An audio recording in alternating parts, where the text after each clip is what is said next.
Hi everybody, it's RPG Grandma making videos from the only room I have privacy right now. I can lock the door. All right, RPG Grandma does not have a studio. RPG Grandma roves and finds spots where she can film.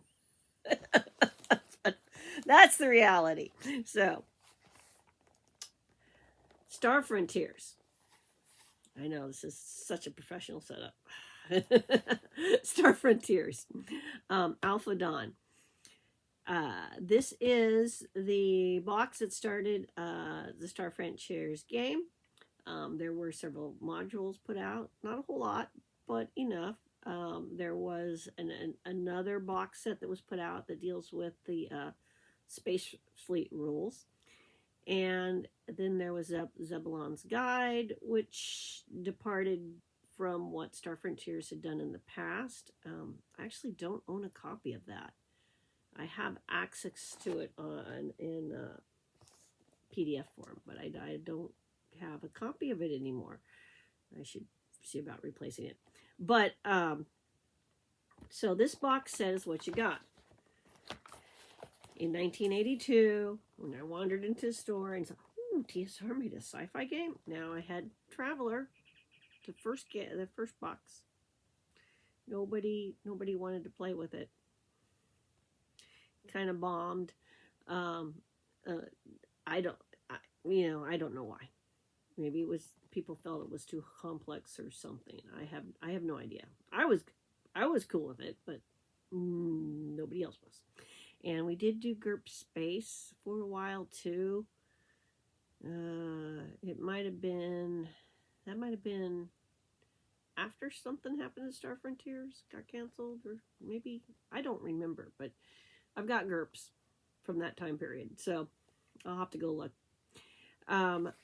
So when it came to space games, initially it was like Gamma World, Metamorphosis Alpha, and Traveler, and then Star Frontiers. But so let's talk about what's in this box. So if you look back here, look at all that stuff. Those little dice. Now I do have some dice around the house somewhere that are Star Frontiers dice. I just can't find them right now because I stupidly took them out of the box, I guess, when I was playing last time I was playing with Star Frontiers. So they're in a dice box somewhere. And you got the little color crayon down there, pencil thing. And you got the chits, and you got a map of, this is Port Lauren, and which means absolutely nothing to anybody who doesn't play Star Frontiers. And back here is actually a map of a ship, and then you got these two rule books. So we're going to open the box. 1982 flashback. Yes, I've got the chits. Whoops, I just dropped one. So what are these? This is what you used instead of little lead figures. See? That's a Rusk. And these actually come in handy in this game. You don't need them to roleplay, but you do need them if you're doing tactical stuff. So, expanded rulebook came with the basic rules to get you going, sample game. Basic rules also include a player sheet. Isn't that great? Just Xerox as many of these off as you want. No fuss, no muss. Back in the day. There's your spaceship. And if you flip the map over, planetary map. Ooh. And whole adventure.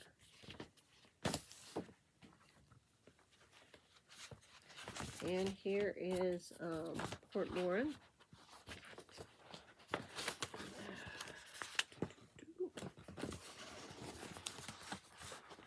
And flip it the other way around. Includes maps of other stuff. Buildings, blocks. I mean, they gave you a bunch of stuff to get going here.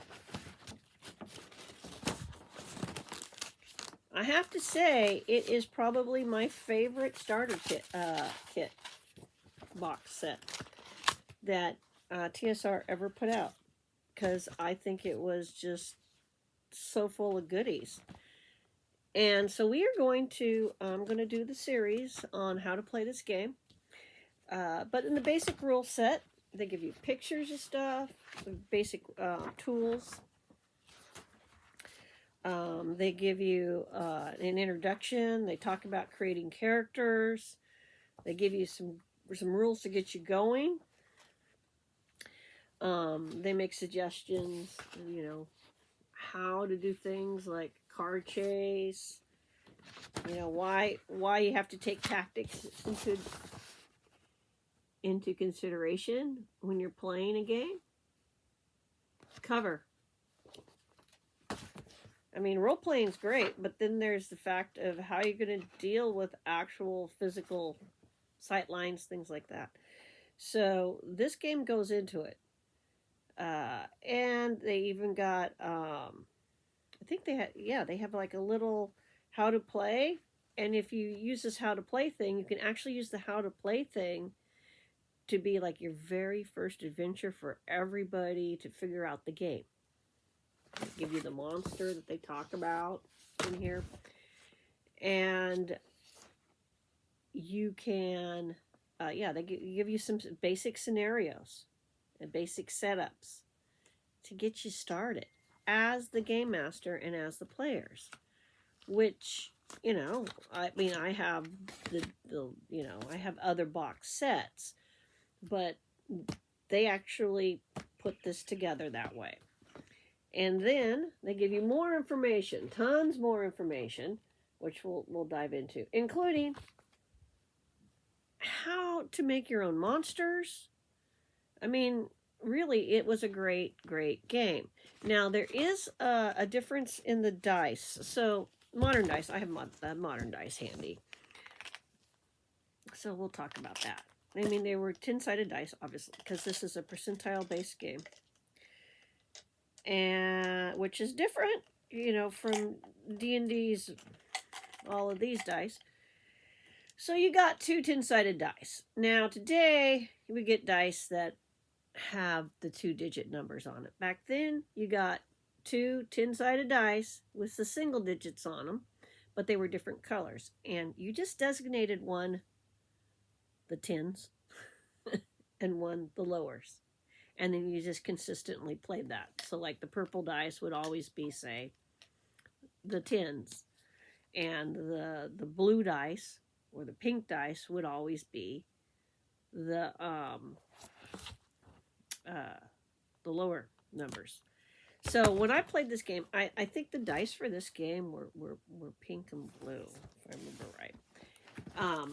And like I said, I do have a set floating around here. I can't remember if it came from this box or if it came from the Nighthawks game.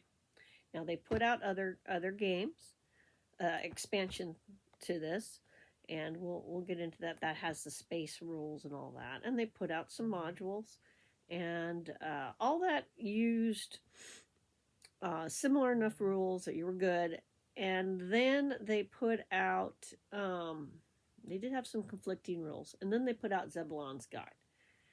And when they put out Zebulon's Guide, it was a big change. And it took it more towards Gamma World, but they also changed how they were doing the rules because of the game systems that were in at the time. But this was a departure, to be quite honest, from what TSR normally did. But it did inherit some stuff from an older 6-die game, surprisingly, out of TSR.